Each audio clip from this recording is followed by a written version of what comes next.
Mana shu bir dona pejerida 30 kilometr joyga ketyapmiz. Akam chaqirganlar, hozir Zangetada ekan. Mashinani yangi oldim. Ertasi kuni pejerimni yo'qotib qo'ydim dedilar. Kelib pejer qo'yib berib keting. Mashina lekin ko'chaga chiqa olmaydi, o'zim olib bora olmayman. Vaqt bo'lmaydi dedilar. Bo'ldi, aka dedim. Hozir borib mana shu pejerni sinovga qilamiz. Video oxirigacha ko'rib ko'rasizlar. Qanaqa sinovga qilishni ham ko'rsataman. 50 kilometr oldilariga qolamiz.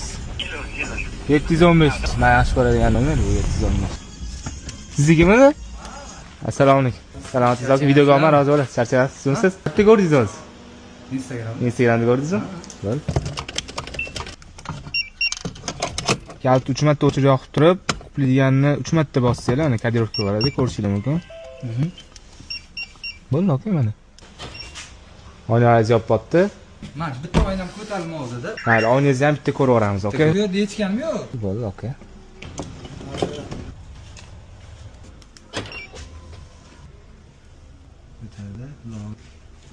To'rtta oyna ko'taryapti. Ha, siz ham rozi bo'ling, aka. Joningiz sog' bo'lsin. U xizmat bo'lsa alohida rulni ham taqib yuboramiz. Xudo xohlasa, joningiz sog' bo'lsin, aka. Salomat bo'linglar. Ha. Aka bilan ishlarni cho'tki qilib bitirib berdik. Oyna bloklarini alishtirib berdik. Xudo xohlasa, kimga shunaqa xizmatlar kerak bo'lsa, qo'ldan kelgancha kelib ishlarni bitirib berishga harakat qilamiz. Bemalol murojaat qilaverasizlar.